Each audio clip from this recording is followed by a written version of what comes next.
అత్తయ్య అత్తయ్య ఇటువంటి విషయాలు అశ్రద్ధ చేయకూడదు అత్తయ్య. బావని పిచ్చాసుపత్రికి తీసుకెడదాం అత్తయ్య. పిచ్చాసుపత్రిగా? అక్కడికైతే నయమవుతుందా? నిన్నేమిటోటో తింటుంటాను అప్పుడప్పుడు. అదంతా మనసులో పెట్టుకోకుండా కాస్త వాడిని కొంచెం చూడు ఆయన. నాకు అలవాటే కదా అత్తయ్య. నీ అంత మంచాలు దొరకడం నా అదృష్టం ఆయన. కాస్త చూడు. ఏమిట్రా? డాక్టర్ గారు మీరు పిచ్చాసుపత్రికి వెళ్ళాం. మీరు ఇంట్లోనే ఉన్నారని చెప్పారు. సరాసరి ఇక్కడికి వచ్చేసాం. ఓ మంచి పిచ్చి కేసు తీసుకొచ్చాం. పేరు సూర్యం. ఒరే, డాక్టర్ గారికి పిచ్చి వాడి పేరు ఎందుకురా? వాడికి పిచ్చి ఎలా పట్టింది, ఎందుకు పట్టింది ఆ సంగతి చెప్పు. అది నేను చెప్తాను. ఏం జరిగిందంటే డాక్టర్ గారు, మీరు చెప్తే డాక్టర్ గారికి పిచ్చి పట్టింది.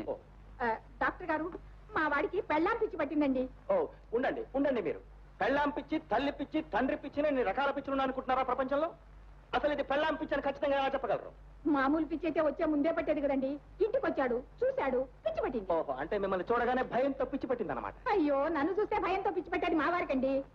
మా వాడి ఇంటికి వచ్చాడండి, పెళ్ళాం చచ్చిపోయిందని చెప్పాం, పిచ్చి పట్టింది. అందుకే పెళ్ళాం పిచ్చి అన్నాను. డాక్టర్ గారు, ఈ పిచ్చి మీరు కుదర్చగలరా? లేకపోతే మన వాడికి ఇంకో పెళ్లి చేస్తే పిచ్చి కుదురుతుందా? డాక్టర్ దగ్గరికి వచ్చి మీరు సలహాలు చెప్తే ఎలాగా? నన్ను పరీక్ష చేసి నిర్ణయించుకోనివ్వండి. చేయండి నాయనా, దగ్గరగా. Come here, come here. Come here, come here.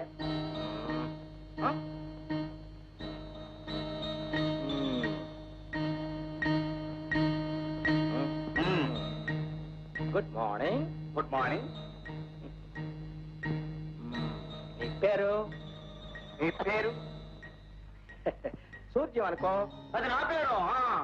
అమ్మయ్యా, దారిలో పడ్డాడు. వాడి పేరు వాడే చెప్తున్నాడు. డాక్టర్ గారు, అలాగే కొన్ని అడగండి ఇంకా. వెల్, నీ భార్య పేరు? ఆ భార్య పేరు మనిషి ఎంత అందమైందో పేరు కూడా అంత అందమైంది.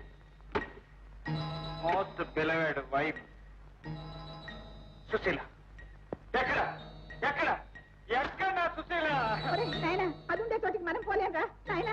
డాక్టర్ గారు, ఇతనికి పెళ్ళాం జ్ఞాపకం మీద పిచ్చి పట్టింది. మీరు చెప్పింది కరెక్ట్, పెళ్ళాం పిచ్చే చెప్పాను కదండి. ఇప్పుడు ఇతనికి ఇంకొక అమ్మాయిని తీసుకొచ్చి పెళ్లి చేస్తేనే పిచ్చి కుదురుతుంది. మా వాడికి కావాలంటే కొండ మీద కోతిని తీసుకొస్తానండి. అయ్యో, నేను మాట్లాడదు కన్నా నాయన. నీ కోతొద్దు. నీ కోత ఎందుకు? నీకు రంభ వస్తుంది నాయన, నీకు రంభ వస్తుంది పెళ్ళంగా. మా నాయనే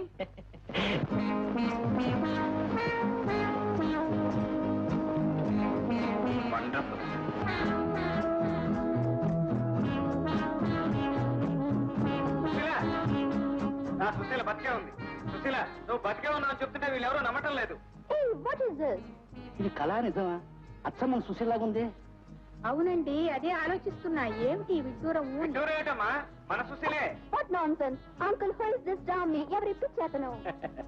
don't you worry baby, I will explain everything. అది చూడండి, మీరు అనుకుంటున్నట్టు ఈమె సుశీల కాదు. ఒక కోటీశ్వరుని ఏకైక కుమార్తె. అతడు నాకు స్వయాన బామర్ది. వాళ్ళు చాలా కాలంగా అమెరికాలోనే స్థిరపడిపోయారు. మా బేబీ అమెరికాలోనే పుట్టి పెరిగినా మన తెలుగుదేశం చూడాలని, ఒక తెలుగు వాడినే పెళ్లి చేసుకోవాలని వెతుక్కుంటూ మన దేశం వచ్చింది. అమ్మా అమ్మా, ఈ అమ్మాయి సుశీలేనమ్మా. నేను ఈ అమ్మాయినే చేసుకుంటానమ్మా. మరి అదే కావాలని అలసైపోతావు. అది సరే, ఈ పెళ్లి ఎలా కుదురుతుందని. మీరుండండి, ఎందుకు కుదరదు? ఆ అమ్మాయి మొగుడిని వెతుక్కుంటూ అమెరికా నుంచి ఇండియాకు వచ్చింది. డాక్టర్ గారేమో అబ్బాయికి పెళ్లి చేయమంటున్నాడు. మన అబ్బాయి కంటే మంచి అబ్బాయి అమ్మాయికి ఎక్కడ దొరుకుతాడంటాను. ఇప్పుడు కుదురుతుంది. కుదురుతుంది కదా, ఊరుకోండి. డాక్టర్ గారు, వాళ్ళ నాన్నకి ఈ అమ్మాయి ఒక్కతే కూతురు అన్నారు కదా? ఏమిటి ఒక్కతే కూతురు? పెళ్లి చేసుకుంటే కోట్ల ఆస్తి మీకే దక్కుతుందని ప్లాన్ వేస్తున్నారా డామీ? కాదు అమ్మి, మా వాడికి నువ్వు నచ్చావు, పైగా సుశీల్లాగా ఉన్నావు. లాగా ఏమిటి కర్మ, సుశీలే అంటున్నాడు కాబట్టి నిన్నకి వాడికి చేస్తే వాడికి పిచ్చి కుదురుతుందని మాకు ఆశ, అంతే. అమ్మా అమ్మా అమ్మా, ఎలాగోలా ఒప్పించమ్మా. నేను ఈ అమ్మాయినే చేసుకుంటాను.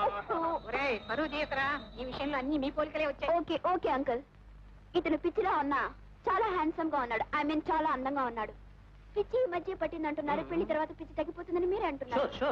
ఓకే, నేను ఈ అబ్బాయిని పెళ్లి చేసుకోవడానికి ఒప్పుకుంటున్నాను. నా కాబోయే అత్తమామలు కొన్ని నిబంధనలకు ఒప్పుకోవాలి. ఏమిటే తల్లి ఆ బంధనలు? అత్తామామల ఆస్తి గుప్పిట్లో పెట్టుకుని కోడల్ని హింస పెడతారని విన్నాను. అవునే తల్లి, మా అత్తగారు నన్ను చాలా హింసలు పెట్టింది. నేను అడిగింది మీ అత్తగారి గురించి కాదు, మీ గురించి. ఏమంటారు? మీ ఆస్తి నా పేర రాయాలి. మా అత్తగారంటే ఏమనుకుంటున్నారండి? అఖిల భారత అత్తగారుల సంఘానికి పర్మనెంట్ ప్రెసిడెంట్, పేరు మోసిన గడుసారి. మా ఆవిడ గురించి నీకు ఎక్కువ తెలియదు అనుకుంటాను. రెండో ప్రపంచ యుద్ధంలో బాంబులు పడుతుంటే ప్రాణభయంతో ప్రజలు ఎక్కడి వాళ్ళెక్కడ పారిపోతూ ఉంటే ఈవిడ ఒక్కతే నడిబజారులో నిలబడి ఆకాశం వైపు చూస్తూ జపాన్ వాడిని తెలుగులో తిట్టిన ఉక్కు మనిషి. ఈవిడ నీకు ఆస్తి రాసిచ్చేది. ఏమిటా తల్లేని మాటలు? కోట్ల ఆస్తితోటి అమెరికా నుంచి మహాలక్ష్మిలా కోడలు వస్తుంటే ఆస్తి ఇవ్వడం ఏమిటి, పుచ్చుకోవడం ఏమిటి? అమ్మాయి, నీకు నేను ఆస్తి రాసిస్తాను. మిమ్మల్ని ఒక మాట అడగలదా అమ్మి? అడగవే అమ్మి. అందరూ మిమ్మల్ని గడసరి గడసరి అంటారు, కానీ మిమ్మల్ని చూడటానికి చాలా మెత్తగా సాఫ్ట్ గా ఉన్నారు. ఏమిటి యాక్ట్ చేస్తున్నారా? నేర్చుకుంటావా? గడసరి వాళ్ళు ఏం చేసినా కారణంతోనే చేస్తారే అమ్మి. ఆ కారణం ఏమిటో తెలుసుకోవచ్చా అమ్మి? నా కొడుకు పిచ్చే లమ్మి. రండి రండి. కొంచెం కొంచెం ఆగండి, కొంచెం. ఇప్పుడే వచ్చేస్తాను కొంచెం ఆగండి. అయ్యే, ఏంటిది బావగారు, ఎందుకు ఇక్కడ వెయిటింగ్? ఇదేమైనా చెక్ పోస్ట్ అని అడుగుతున్నారన్నమాట. అమ్మా, మీరు నూతన దంపతులు మంగళహారతి ఇవ్వాలి. మాకిది సాంప్రదాయం. ఉండండి. వాట్ ఇస్ దిస్ సాంప్రదాయం? హారతి గై కొనుమా రామచంద్ర శ్రీరామచంద్ర. నువ్వు పాడకూడదురా, పైగా ఆడది శ్రీరామచంద్ర ఏమిటి? నేను పాడినా అత్తయ్య? వద్దులేరా, నువ్వు నోరు మూసుకో. నీకంటే వాడే బాగా పాడాడు. హారతి అమ్మా. What is this fire? Dummy, ఏమిటి అమ్మి? ఇంట్లో అడుగు పెట్టక ముందే ఫైర్ యాక్సిడెంట్ చెయ్యాలని అని అడుగుతున్నానన్నమాట. అదేం కదా నీ తలకాయ, ఇది మా ఇంటి ఆచారం. ఏమిటి ఆచారం? చాలు. చూడు, ఒక తల్లి ఏంటండి? కొంచెం కుడికాయలు ముందు పెట్టి లోపలికి వస్తావా? నో, నేను కుడికాలు పెట్టనని చెప్తున్నానన్నమాట. ఆహోరించినట్టే ఉందన్నమాట. మా ఇంటి ఆచార ప్రకారం నువ్వు కుడికాయలు ముందు పెట్టి రావాలన్నమాట. ఏమిటి సాంప్రదాయం? డమ్మీ, నీ మొదటి కోడలు సుశీల కుడికాలే పెట్టింది కదా, దానికేం మంచి జరిగింది? వంకాయ. మిరపకాయ నీ ఇష్టం, కాళ్ళు నెత్తిన పెట్టుకోవే. That's good. Come on, darling. నేను ఎడక్కాలే పెడతా. ఉప్పు కప్పు రంగు నొక్క పోలిక నుండి చూడ చూడ రుచుల దారవేరు, కొత్త కోడలొచ్చి పాత పద్ధతులు మార్చు విశ్వదాభిరామ వినురవేమా.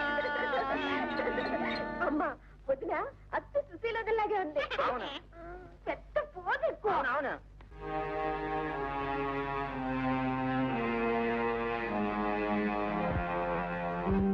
నమస్కారం బావా. ఏమిటి పెట్టే బేడాతో సహా వచ్చేశారు? సుశీల చచ్చిపోయిందన్న బాధతో మీ ఆరోగ్యం పాడైపోయింది. నీ మనసు కూడా పాడైంది. అందుకేగా ప్రతిరోజు దగ్గరుండి సేవించుకుందామని వచ్చేసాం ఇక్కడికి.